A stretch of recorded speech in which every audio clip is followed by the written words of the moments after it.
bisa tidak bisa berita pada pasien masuk berita mana-mana.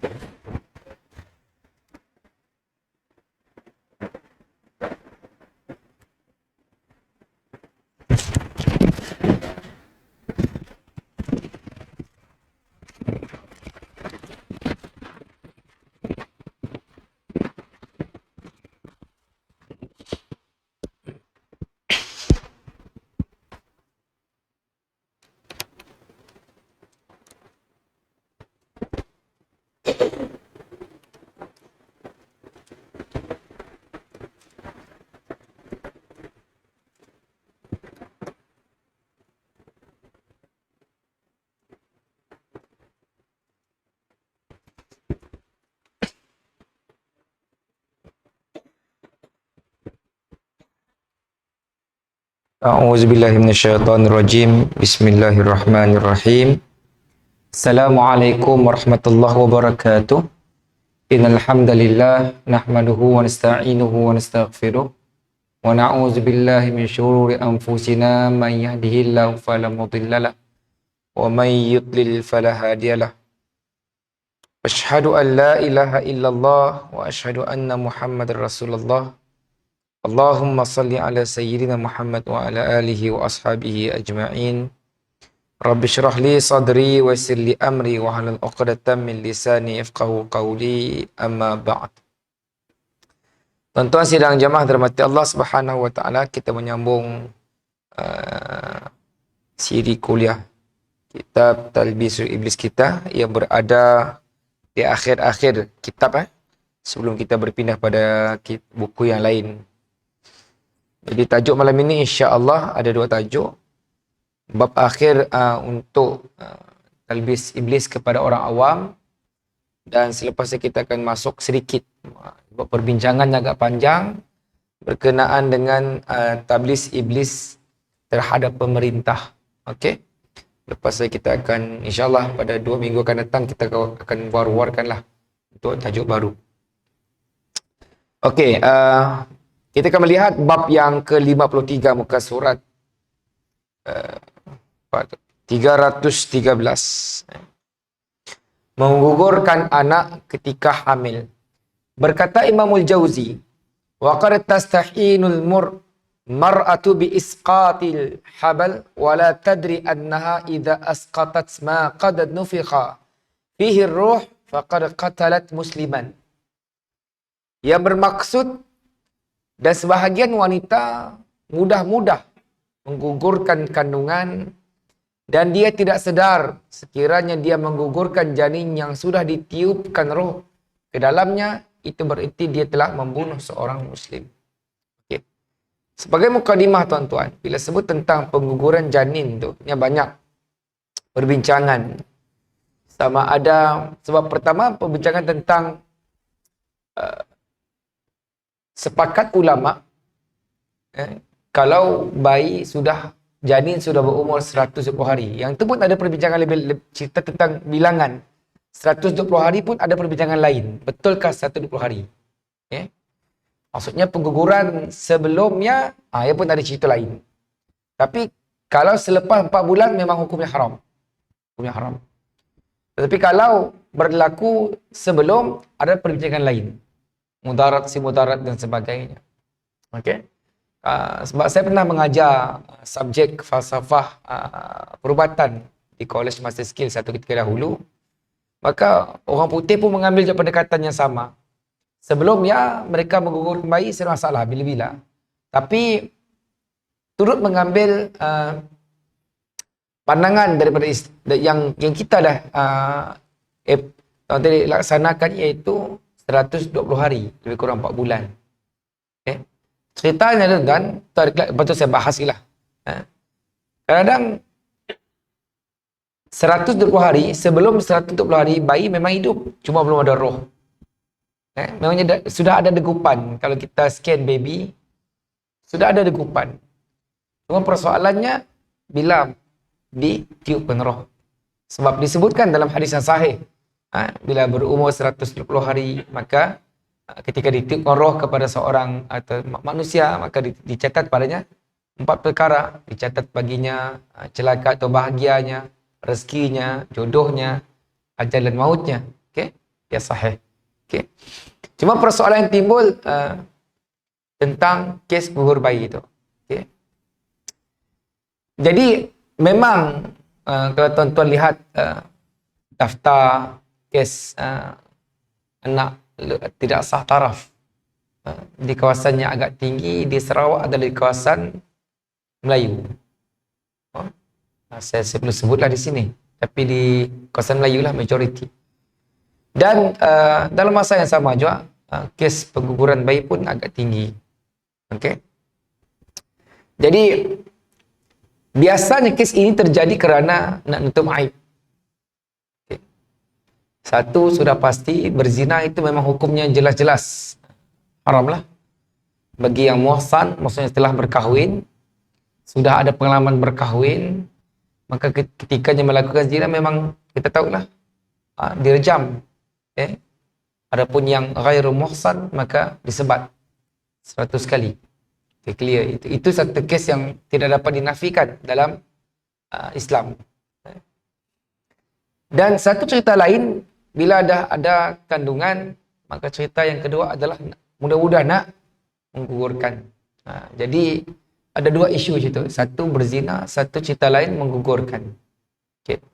Kadang-kadang menggugurkan kerana nak tutup aib. Tapi dalam masa yang sama menutup aib dengan membuat satu dosa yang lain. Berzina satu hal, menggugurkan satu hal.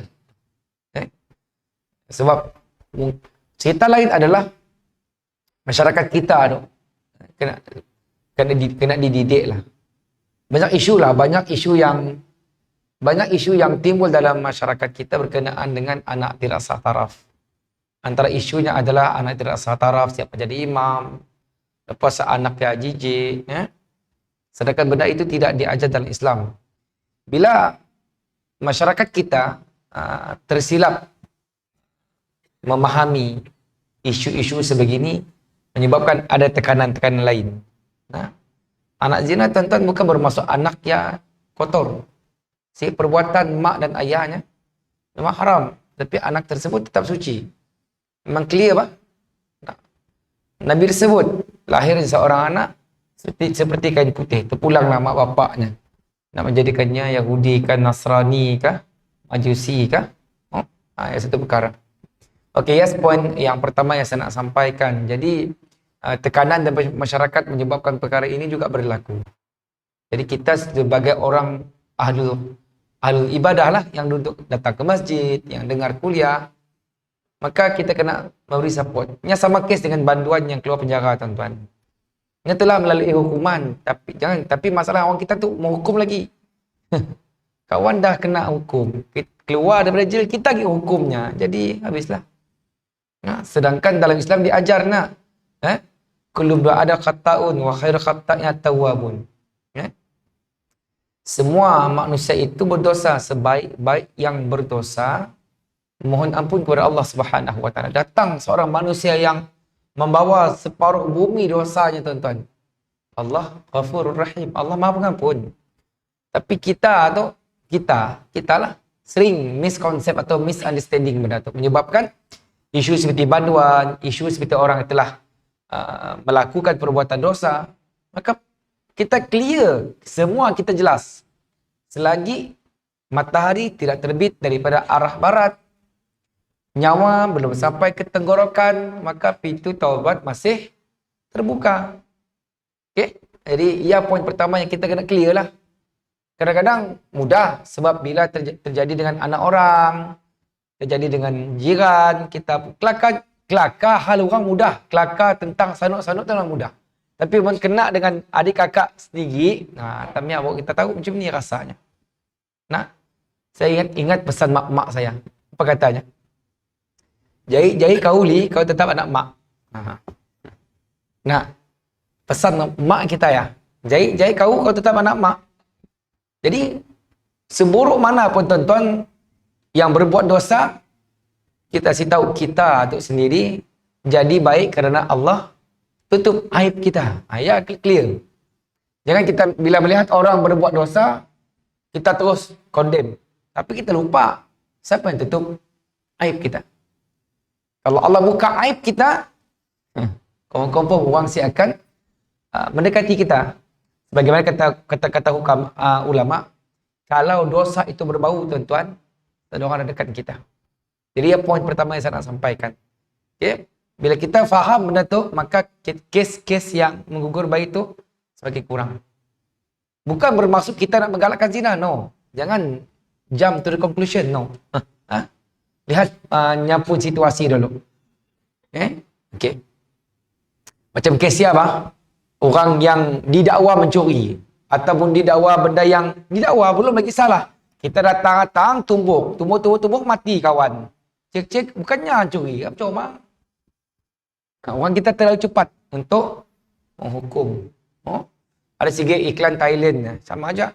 Kes seorangnya ingat orang tanya tu jadi pemiutang dan yang menzalimi orang. Tapi sebaliknya bila cek balik, rupanya banyak membantu orang. Ya, satu iklan yang remind kita salah faham yang menyebabkan kita sebenarnya yang menggalakkan orang buat dosa. Allah sebut dalam Quran, wa ta'awanu 'alal birri wat taqwa wa la ta'awanu 'alal ismi wal 'udwan. Bertolong bantu dalam berbuat baik, jangan bertolong bantu dalam maksiat. Okey, ya poin pertama. Sekarang kita lihat kepada hukumnya. Apa consequences kepada pengguguran bayi itu? Apa ceritanya? Okey. Para ulama ittifaq, maksudnya bersepakat. Hukumnya haram menggugurkan bayi jikalau kandungan itu telah ditiupkan roh ke dalamnya. Sepakat. Tidak ada ulama yang kata no. Semua ada yes. Okey. Jadi dosa wanita yang menggugurkan kandungan sedangkan kandungan itu telah ditiupkan roh padanya sama seperti membunuh. Dosa membunuh, tuan-tuan, berat. Dosa membunuh itu berat. Kalau dalam hukum had, sengaja bunuh, kena balas balik bunuh. Dalam bab hudud. Okey? Jadi ulama bersepakat roh mulai ditiup ke dalam janin di dalam kandungan seawal kandungan 120 hari. Lebih kurang 4 bulan. Lebih kurang 4 bulan. Okey. Walau bagaimanapun, sekiranya janin itu belum melepasi umur tiupan roh, terdapat sebahagian ulama yang mengharuskan proses pengguguran. Namunnya kena ada kecuali ataupun penggugurannya dibenarkan itu bersyarat. Seperti kalau tidak digugurkan bayi tersebut boleh menyebabkan nyawa ibu, ataupun kalau lahir pun sekali bayi tersebut, makanya si dapat nak survive. Dengan kata lain, ada advice daripada pakar. Okay? Bukan kita. Bukan ustaz. Pakar maksudnya doktor lah. Doktor pakar. Okay? Ini kerana janin yang terdapat di dalam kandungan pada waktu itu masih belum berjangwa. Itu sebahagian dengan perpandangan boleh kerana sebab ini. Okay. Walau bagaimanapun, kebanyakan ulama tadi saya mengatakan sebahagian. Okay. Walau bagaimanapun, majoriti ulama tidak mengharuskan perbuatan menggugurkan kandungan walaupun belum lagi berumur 120 hari. Di antara yang berpandangan sebegini adalah Imamul Ghazali. Kita di Malaysia, kita mengenali Imamul Ghazali itu dalam bab akhlak. Tapi kita lupa Imamul Ghazali itu pakar fiqh. Kata gurunya Imam Al-Juwaini, bila Imam Ghazali itu mula kitab-kitab berkaitan dengan usul fiqh. Apa kata Imam Al-Juwaini? Sesungguhnya kau telah bunuh aku hidup-hidup. Tapi kita di Indonesia mengenali Imam Ghazali itu dengan kitab Ihya Ulumuddin. Kita mengenalinya dengan tahun tadi ilmu tasawuf. Tapi sebenarnya expert dalam bidang usul fiqh. Hebatnya hebat. Kalau kita belajar kita tahu lah ulama muktabar dulunya multidisiplin ilmu. Nya mujtahid mutlak dalam bab fiqh. Kata Imam Al-Ghazali, Nya berpendapat tidak boleh menggugurkan janin di dalam kandungan yang belum ditiupkan roh. Kerana walaupun ia belum bernyawa dan ditiupkan roh, tetapi secara biologinya, ia telah hidup di dalam kandungan. Yang seperti mana saya katakan tadi lah. Seawal usia janinnya, seminggu, mungkin beberapa hari, dah ada degupan. Jadi, walaupun belum ditiupkan roh, kandungan tersebut sudah hidup, katanya. Sudah hidup. Kesimpulannya, harus diingatkan, walaupun terdapat pandangan ulama yang membenarkan pengguguran janin sebelum roh ditiupkan, seorang Muslim tidak harus memandang remeh akan hal ini. Okay, saya nak bagi satu kaedah, tuan-tuan. Ini berbeza dalam bab akidah, cara kita menganalisis kena ketat. Kalau ada dua pandangan yang lebih menyelamat akidah, kita ambil yang lebih selamat, agak ketat. Tapi dalam bab seperti nyawa, pun tak begitu. Memang ada pandangan madah boleh gugur, tapi yang ini lebih selamat. Berbeza dalam bab fiqh. Kita jangan dalam perkara agama kita pukul rata. Contoh dalam bab fiqh, kita memberi ruang. 4 mazhab, bahkan satu ketika dahulu, zaman salafus salih yang awal, setiap sahabatnya ada mazhabnya pun. Nya agak luas, tuan-tuan. Tetapi dalam perkara selain fiqh, nya ada cara, metodnya, bagaimana nak memilih pandangan. Okey? Jangan kita belajar fiqh agak luas. Maka dalam bab sebegini, ataupun dalam bab akidah, kita lebih sama si. Bab fiqh luas. Sebabnya ada 4 mazhab, bahkan lebih. Saya ada isu. Saya ada isu, tuan-tuan. Kalau tuan-tuan nak sibuk pergi luar negara lah, tuan-tuan pergi UIA cukup. UIA. Tuan-tuan kan anggap macam-macam style semayang. Macam-macam style angkat jari. Okey. Tetapi dalam bab akidah, dalam bab yang melibatkan nyawa, lihat. Di sini kita jangan pukul rata. Sebab orang madah, kita tu kena jadi orang yang mutabi', ada ilmu untuk menilai. Jangan pukul rata. Sebab ada orang yang tersilap langkah. Dalam bab fiqh mana boleh, kena dalam bab akidah boleh. Hati-hati. Hati-hati. Jangan pukul rata dalam bab agama semua. Nasib macam mana, tuan-tuan. Dalam bab akidah, kita agak sempit dan agak tegas. Sebab apa, tuan-tuan? Bakal tuan-tuan baca tafsir Ibn Katsir, dalamnya mentafsirkan, disebut oleh saya lupa nama seorang syekh, Juzuk Amma, oleh Syekh Muhammad Abduh. Syekh Muhammad Abduh tu seorang ulama kontemporari yang masyhur di Mesir dan turut disokong oleh Buya Hamka. Tuan-tuan baca 3 orang mufassirin tu nyebut apa? Saya macam, bila saya baca sekali, saya agak pelik tafsirannya. Bila saya baca 3-4 kali, betul lah tu. Apa kata dia? Dengar betul-betul. Jangan salah faham. Orang yang tidak salat, tapi tetap menjaga akidah, masih selamat. Berbanding orang yang jaga salat, tetapi syirik. Dengar. Bukan saya marah jangan semayang. Tu, jangan salah tu. Jangan salah. Tu, saya memberi 2 perbandingan. Ada orang yang jaga salat, tapi syirik. Tak syirik. Mempersekutukan Allah. Bab ibadah, clear. Tapi bab akidah, hancur. Saya terima, tuan-tuan. Tapi kalau orang yang tidak salat kerana malas dan sebagainya, tidak ada ilmu, tetapi akidahnya jaga, ada peluang. Kena faham tu. Jangan kita sambangkan kita asyik, itu cerita lain. Saya nak madah betapa akidah itu merupakan tiket besar. Saya beri sedikit contoh. Dan satu hadis saya bertajuk Bitaqah Saghir, hadis sahih. Seorang yang Allah panggil dan Allah bentangkan 99 catatan amal.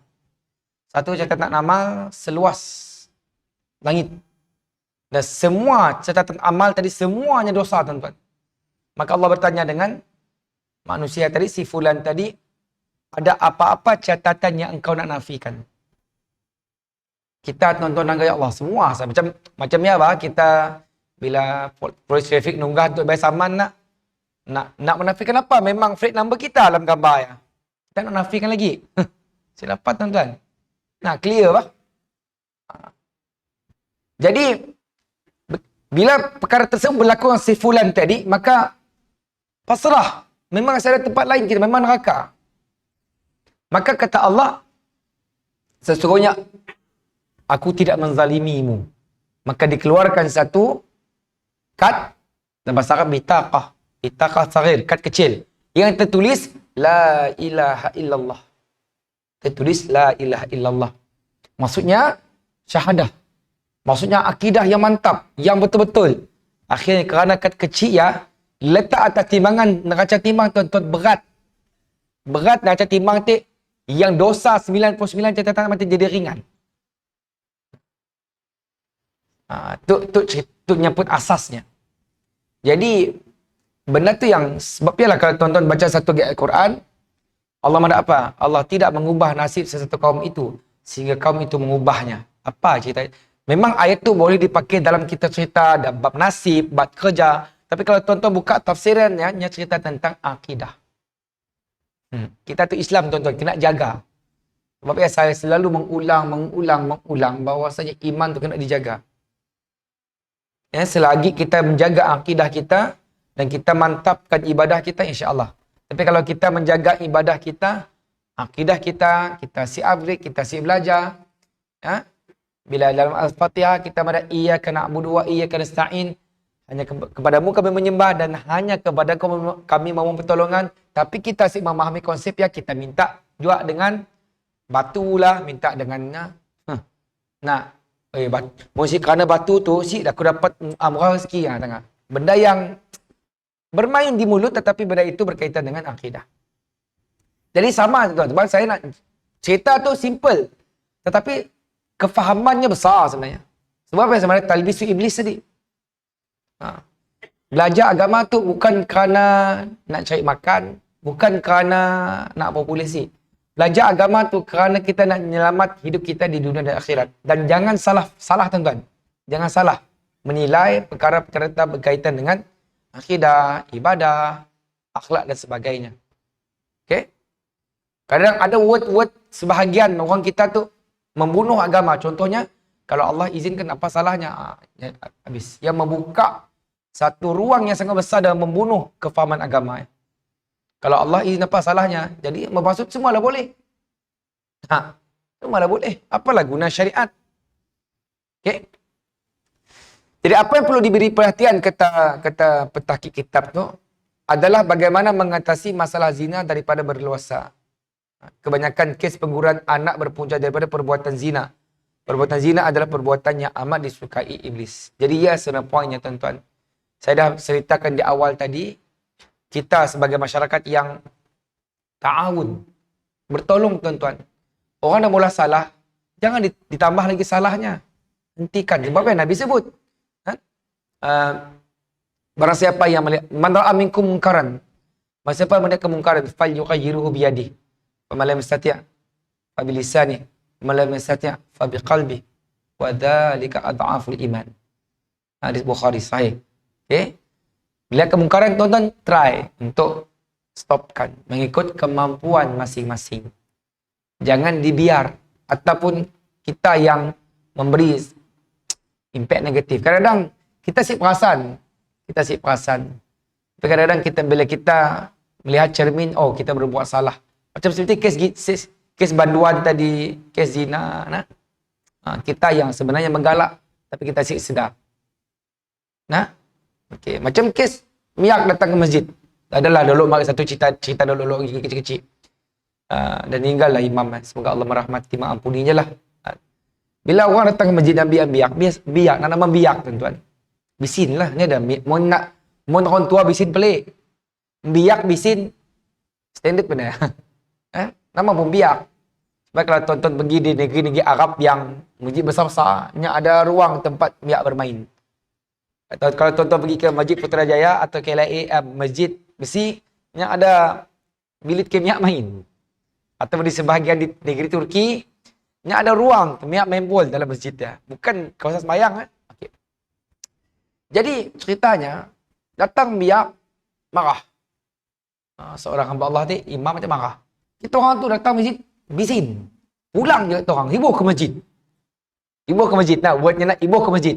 Jadi, miak ke tadi, dengar hibur ke masjid, kita nak nunggah balik ke masjid. Kak ya? Tak maaf. Ya, si akan ke masjid. Dia tunggahlah macam ni. Okay? Jadi, kita mana? Tak dah miak ke masjid tu. Bukan miak yang sadar, kita yang dah start mula barrier setidaknya. Kita lah, ada orang lain. Jangan anak mak bapak jangan orang ke masjid. Kita hanya pulang. Sebenarnya, tu, saya nak cerita di sebalik ya. Sama cerita zina tu, jangan kita terus blame orangnya. Nah, kadang-kadang kita tu suka cepat gila. Okey, ya bab yang ke 53. Kita pergi kepada bab yang terakhir, tuan-tuan. Kebetulan juga waktu tu adalah waktu yang panas dengan politik. 6 buah negeri akan bertembung dalam PRN. Dengan ada isu-isu timbul tentang parti yang bertentangan dikatakan musuh Allah. Dahsyat, tuan-tuan. Dahsyat cerita ya, sebenarnya tidak terlalu mudah menggunakan agama tu untuk attack orang. Kita bukan lawan PRN dengan sidak Rom, bukan lawan dengan sidak Alkitab. Sama Islam tu. Jadi sebahagian besarnya sebenarnya katakan itulah bila iblis tu nya cepat untuk mempengaruhi, akhirnya orang terus masalah orang kita tersigit je. Nya dengar, nya terus taat, nya terus ambil bulat-bulat tanpanya analyze dulu. Lihat. Betulkah? Sebab yang di depan macam saya tu, tuan-tuan, boleh berbuat silap. Yang duduk di atas meja macam saya tu bukanlah satu jaminan untuk saya cakap mesti betul. 100% betul. No. Depan tu, tuan-tuan, boleh berbuat silap sebab saya manusia. Sebab saya manusia. Okay? Jadi tidak ada yang boleh terlepas daripada berbuat silap. Sebab Nabi dah clear dah. Kullu ibnu Adam. Setiap anak Adam. Setiap manusia. Kullul insan. Sebagian riwayat lain. Khata'un. Berbuat salah. Maksudnya sadarlah. Sadar yang si berbuat salah. Okey? Cuma nak mengakui kesalahannya jadi berat. Okey. Pemimpin yang dibelit oleh iblis. Bab akhir dalam kitab yang saya pilih tu. Qad labbasa alaihim iblisu min wujudin kathira. Anahu yaqulu lahum al-wilayatu taftaqiru ila al-haibatin fayatakabbarun an talab al-ilm.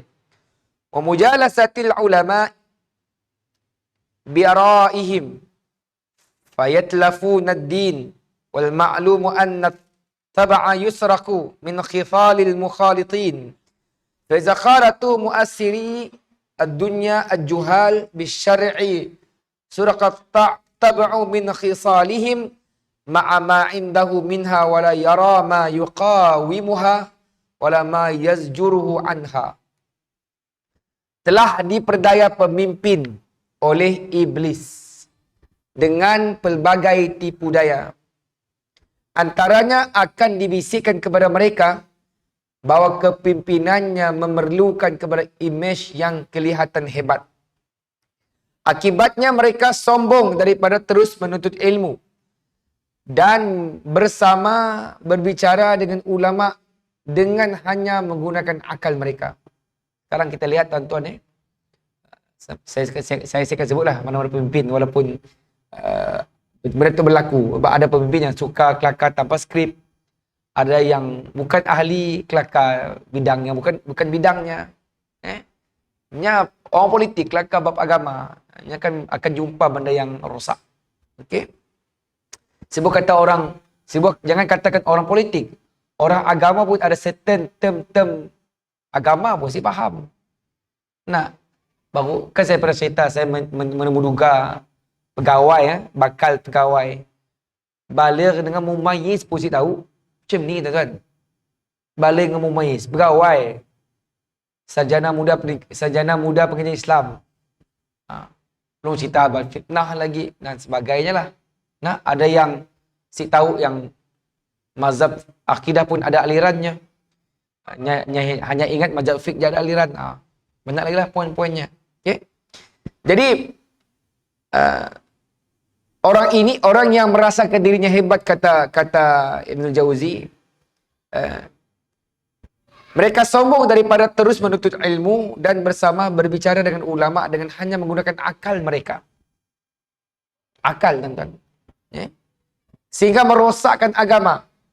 Dan kita sudah ketahui bahawa sikap dan peribadi itu diambil daripada rakan-rakan yang kita dampingi. Jikalau mereka bergaul dengan orang yang mementingkan dunia dan orang yang jahil tentang ilmu syarak, maka peribadi kita akan dipengaruhi oleh sifat orang yang didampingi itu. Dan pada masa yang sama juga mereka mempunyai sikap yang tidak baik. Oleh itu mereka tidak dapat melihat bagaimana cara untuk menentangnya dan atau menjauhkan diri daripadanya. Banyaklah cerita tu. Kadang-kadang saya ambil contoh lah nak. Contoh yang lebih kurang macam tu. Seorang yang profesor, mantan profesor di sebuah universiti tapi telah bersara dan bukanlah seorang pakar dalam bidang astronomi, cerita tentang logik atau logik yang pergi ke bulan. Okay. Dan sama dengan orang yang suka kepada teori konspirasi. Nah, suka. Sedangkan tidak berpijak dengan ilmu. Sama je orang bercerita tentang the flat earth. Bumi rata. Orang ada ilmu. Yang kelakar based on akal. Bila saya pergi ke Dubai, baru tu saya bertanya, saya nak nanya, what your response with some community? They said that the earth is flat. Apa katanya? We can't use phone. Kalau bumi flat, saya kena pakai phone. Tanya why? Satellite ni mana? Satellite sifatnya mengorbit. Dan mengorbit benda yang ada graviti dan bulat. Jadi sia aja jawab clear. Sebab ada ilmu. Nah, kalau orang berhujah dengan akal tanpa ilmu, nampak macam logik sebab kita asyik tahu. Kita tidak punya ilmu, maka kita terima. Nah, macam cerita tentang Malaysia kena menyambut berpuasa hari Arafah sama seperti Mekah. Tapi kalau orang yang faham, mustahil, matlak berbeza, matlak tu negeri. Tempat terbit terbenam berbeza, tuan-tuan. Dan dalil tentang melihat anak bulan lebih kuat. Bila kita bercakap dengan ilmu, nampak lebih betul berbanding bercakap dengan akal. Apa kata mereka? Ini kesatuan manusianya, hanya kesatuan. Bab begitu persatuan. Jadi, samalah cerita ya dengan orang-orang politik yang hanya menggunakan akal. Yang ingat tuan-tuan, perkara agama tidak hanya menjadikan modal petah bercakap atau emosi. No. Agama tidak tertegak dengan emosi, tidak tertegak dengan kepetahan. Tetapi ia tertegak dengan nas. Ia tertegak dengan dalil. Bahunya firm. Sebab kalau ini tertegak dengan akal, tertegak dengan pemikiran, kalau tuan-tuan belajar falsafah lah, macam saya dulu belajar falsafah, pemikiran. Berapa banyak teori-teori pemikiran barat hancur? Sebabnya makin akal. Pastikan hancur. Berapa kita balik kepada nas? Nas tu sampai bila tuan-tuan? Sampai kiamat. Okey? Ya sebagai mukadimah. Okey?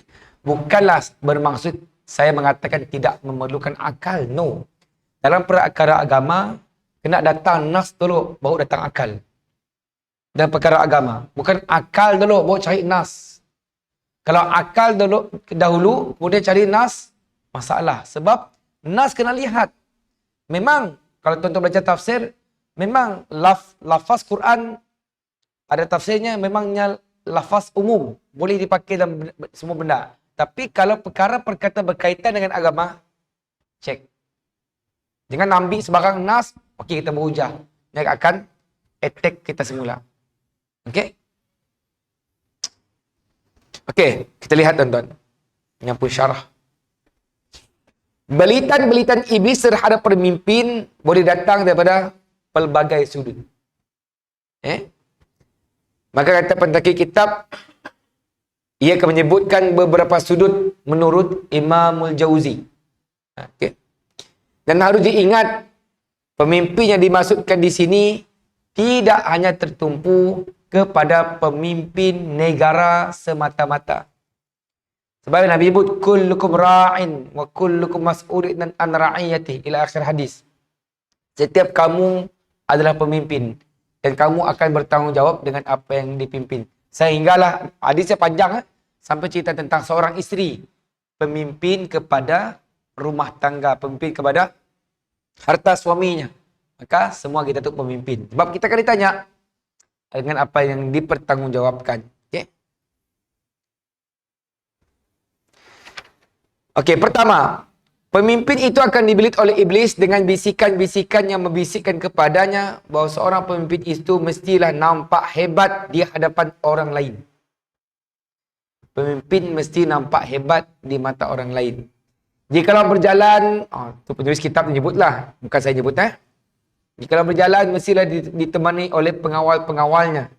Jikalau makan, mestilah makan di tempat yang mahal sahaja. Okey. Atau umum general, saya tidak menyebut khusus. Jangan tuan-tuan mengata ustaz mesti nak nyindir seseorang, bukan Apabila sikap berasa diri hebat telah ada dalam diri pemimpin itu, maka dia akan merasakan bahawa dirinya tidak lagi boleh duduk di dalam majlis-majlis yang biasa-biasa. Bila kita sudah berada dalam suasana begini, tuan-tuan, kita akan mula untuk komplain benda-benda yang bukan standard kita. Saya pernah berjumpa dengan seorang pemimpin yang saya terkejut bila keluar perkataan, nasib bagus lah, stupid lah, bodoh lah. Sedangkan, kenapa jadi begini tuan-tuan? Kerana ia sudah sampai satu tahap, iblis telah membelitnya. Okey. Dan kita kena ingat, kita juga tidak akan terlepas. Kita juga boleh jadi begitu dalam konteks suasana yang lain. Okey. Akhirnya dia tidak lagi boleh duduk di dalam majlis-majlis ilmu kerana berasa diri hina. Kerana dia perlu mendengar kata-kata orang lain. Sedangkan kebiasaannya orang lain akan mendengar kata-katanya. Biasanya tuan-tuan, kalau tuan-tuan baca tafsir surah Al-Qadr. Bila bab nasihat, ia tidak perlu kepada prasyarat orang menasihat mesti lebih tinggi daripada orang yang dia nasihat. No, sadar syarat macam ya. Sadar. Kita aja create benda ya. Sehinggalah timbul word dalam orang kita, kau siapa nak negur aku? Ya, bukan ajaran agama tuan-tuan.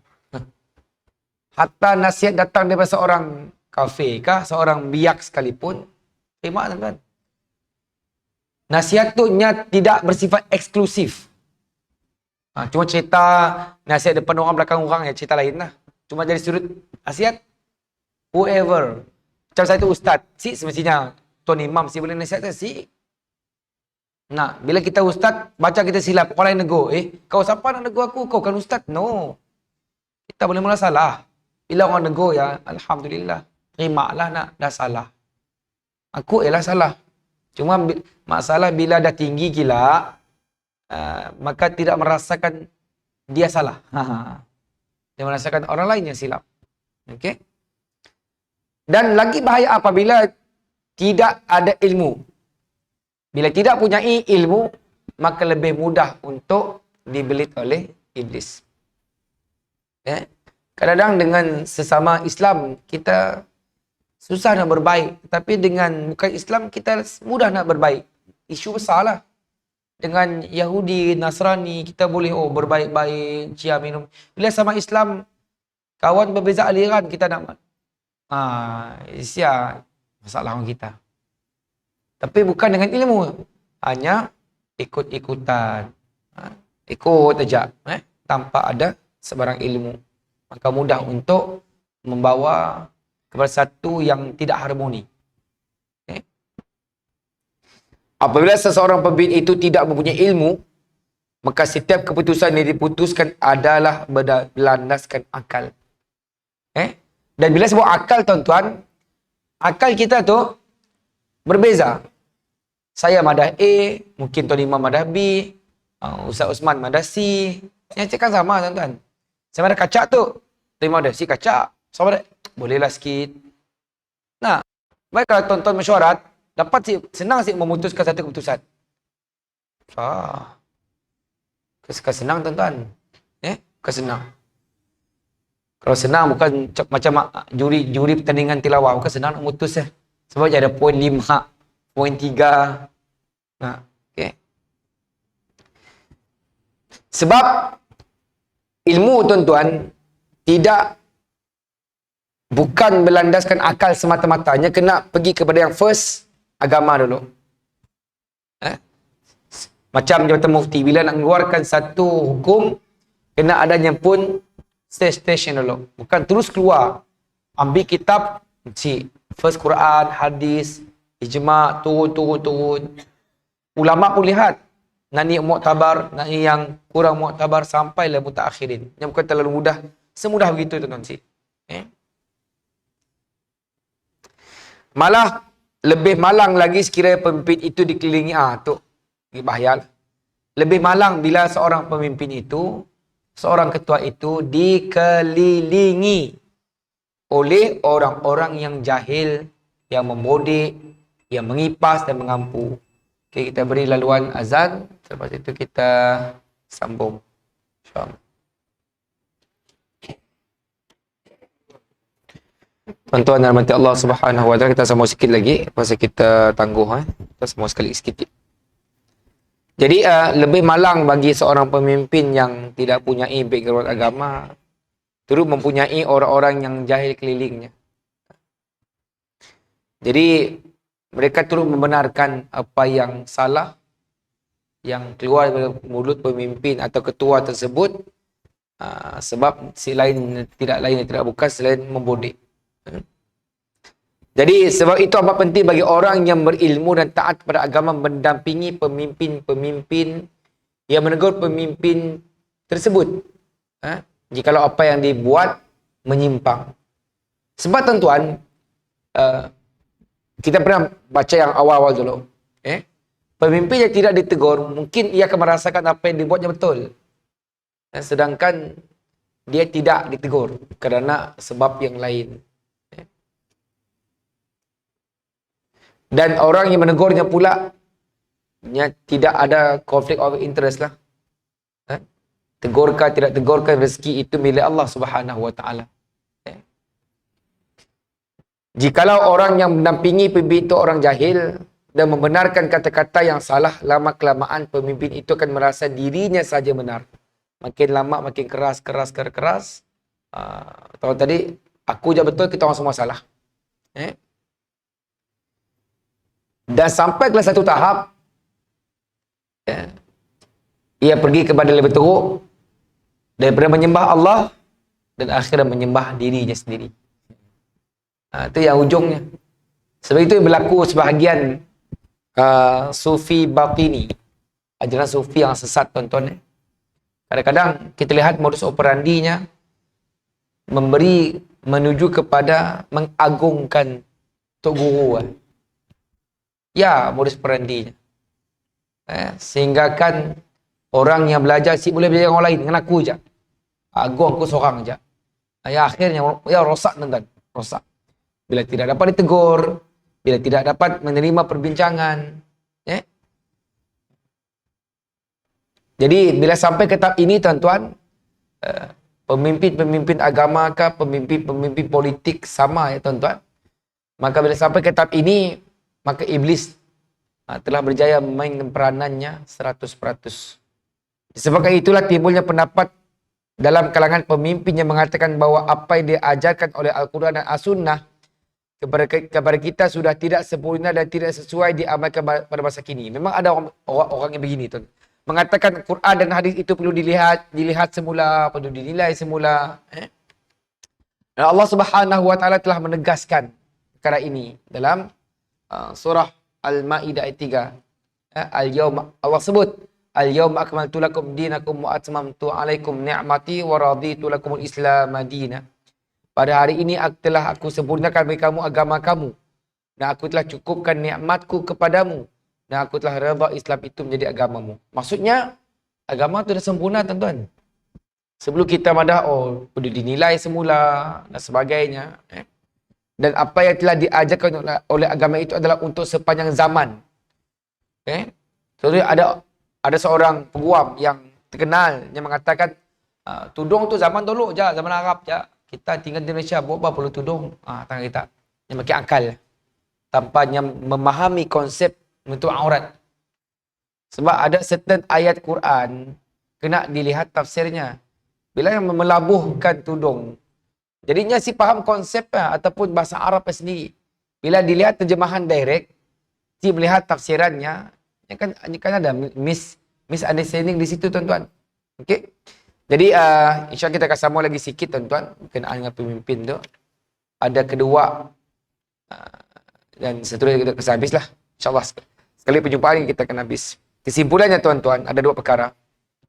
Pertama, dalam bab perempuan yang menggugurkan kandungan tadi akibat zina, kita lihat isu ini dalam konteks yang lebih luas. Jangan terus blame satu pihak ataupun kita melihatkan kita mulia, mereka itu hina. Tidak. Setiap sesuatu kenalah nilai dengan agama. Jadilah orang yang coba berusaha untuk berbuat kebaikan walaupun dalam kacamata yang kecil. Sebab yang dinilai oleh Allah tidak hanya pada ibadat tetapi lebih kepada niat. Niat, tuan-tuan, keikhlasan kita. Besar ibadah akan jadi kecil kerana niat seseorang. Kecil ibadah akan jadi besar kerana niat seorang. Yang pertama. Yang kedua, berkenaan pemimpin tadi. Pemimpin di sini, saya ulang, bukan hanya pemimpin dalam politik. Semua, tuan-tuan. Sama ada pemimpin di peringkat kecil, peringkat yang sederhana, sampai kepada pemimpin tertinggi di peringkat negeri dan negara. Benda ini turut berlaku. Bila saya pernah pergi ke Turki, maka saya nanya dengan orang Turki berkenaan Erdogan. Bukan bermaksud betul sebagai pandangan mereka. Saya nanya, what your opinion about Erdogan? Mana? Erdogan is good, but the one who surround him is not good. Erdogan bagusnya dah, tapi orang sekelilingnya si bagus. Sama lah konsep dengan kita cerita itu. Orang yang si bagus boleh jadi orang yang bagus, boleh jadi si bagus kerana orang kelilingnya. Nah, hari-hari. Okay? Maka tidak lain dan tidak bukan, tuan-tuan. Perkara ini kena diteruskan dengan tradisi ilmu. Tradisi perbincangan, tradisi untuk kita menilai sesuatu dengan kacamata ilmu. Bukan kacamata emosi, kacamata tahun tadi kepetahan. Seperti mana kata-kata Ibn Katsir dalam tafsir surah Al-Bayyinah, kata yang tuan-tuan, ingat kepada ibadah bukan tempat untuk kita meletakkan rasa riak dan takabur, bukan. Ibadah bukan. Sebab ialah dalam surah yang menggalakkan kita disuruh untuk mengikhlaskan ibadah kita kepada Allah Subhanahu Wa Taala. Sama je dengan konsep kita itu. Nak menilai satu perkara bukan dengan emosi, bukan kerana pangkat dan sebagainya, tapi dalam konteks agama balik kepada ilmu itu sendiri. Jadi last but not least, mudah-mudahan apa yang dibincangkan ada manfaat. Kurang terlebih saya minta maaf. Mungkin 2 minggu akan datang saya rasa saya dapat kuliah. Sebab 17 until 21 saya di Lubuan tu seminggu. Mungkin minggu selepas kita akan sambung lagi lah. Salah saya hujung bulan 7. InsyaAllah. Jadi kita tangguh dengan membaca tasbih kafarah dan suratul asr. Bismillahirrahmanirrahim. Wal asri innal insana lafi khusr. Illa allazina amanu wa amilus salihat wa tawasaw bil haqq wa tawasaw bis sabr. Subhanakallah bihamdika asyhadu an la ilaha illa anta astaghfiruka wa atubu ilaik. Terima kasih atas perhatian. Maaf atas kekurangan. Assalamualaikum warahmatullahi wabarakatuh.